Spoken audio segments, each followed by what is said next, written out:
Here's Check on Stores we're following for you today on Robin Hood Radio. Pat Pagano's Tri-State Forecast. Enjoy the day today. We'll have some showers. It'll clear out. Temperatures well up into the 55 to 65 degree range. Enjoy it because the National Weather Service has issued a winter storm watch in effect for our area, the entire tri-state region, from Thursday evening through Friday evening. Heavy snow with total accumulations of 6 to 12 inches possible. We'll check the full details on the Tri-State Forecast with Pat Pagano in just a few minutes.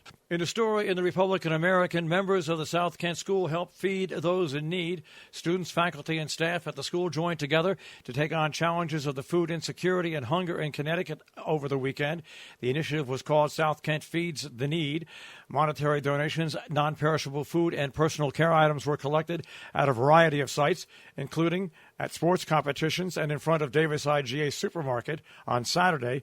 Donations totaled more than $1,200 will be delivered to the Kent Food Bank. Online donations have not been tallied yet. After making sandwiches Saturday, a group made the trip to Chapel on the Green in New Haven to distribute those to the homeless. Parents of students also made contributions to the cause. The program was organized by the Reverend Steve Klotz, South Kent School's chaplain, as part of the school's ongoing community service commitment. The Sharon Historical Society and Museum is promoting its current exhibit of displays about the town's past as objects that tell powerful narratives of innovation, hard work, and service. Prominent residents of yesteryear saluted in one section, among them Emily Ogden Wheeler, who in 1884, along with her sister Laura, commissioned the construction of the Sharon Clock Tower, which commemorates her philanthropic work. The 52-foot tower was built of rough-cut granite and sandstone by Richardsonian Romanesque style. It sits at the intersection of Route 4 and Amini Union Road. There's also a copy of a portrait of Emily Winthrop Miles, created in 1924 by noted artist John Singer Sargent.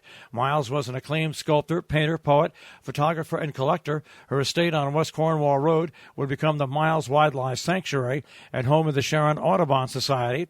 A huge handwritten journal as part of the exhibit.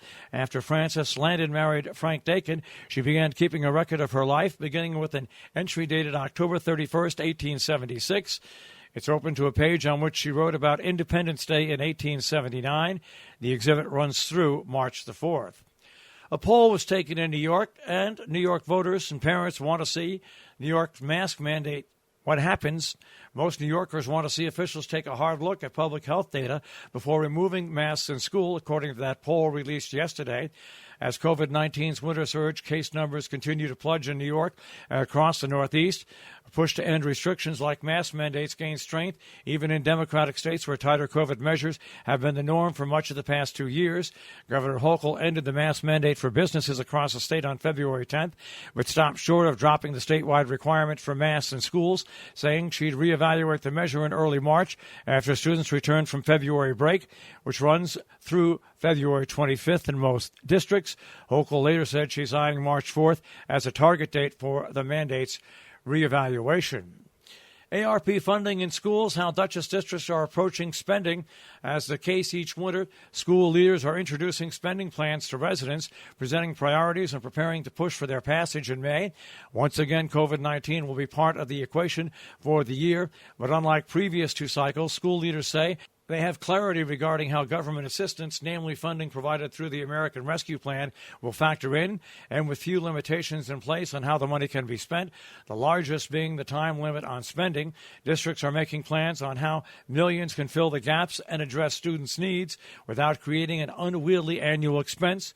In all, New York districts are splitting nearly $9 billion. The Columbia County Summer Youth Employment Program is underway. The town of Ancrum can nominate one college-attending student from the town to a summer job with Columbia County, paying $13 an hour. If you're interested in the opportunity or know someone who might be, contact Art Basson at abasson@aol.com or call 518-469-7768.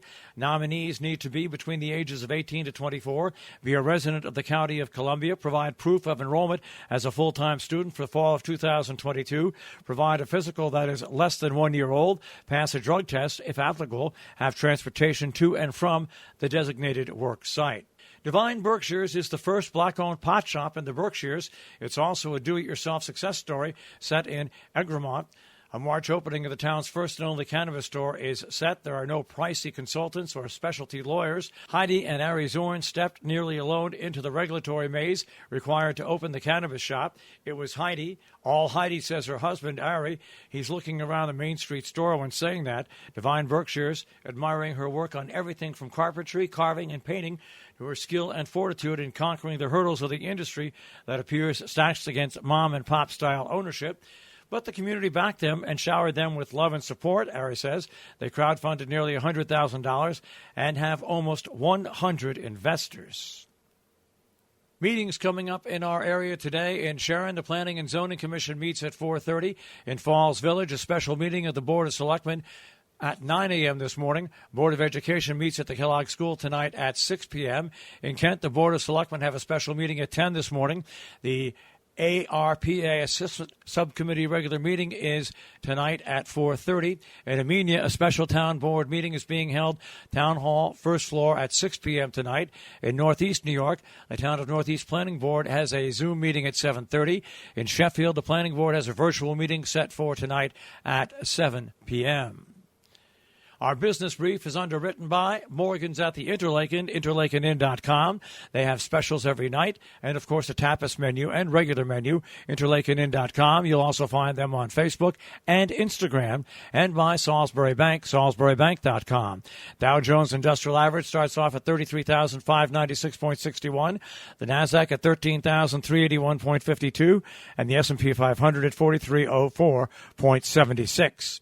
We'll take a look at that tri-state forecast. That'll come your way in just a few moments.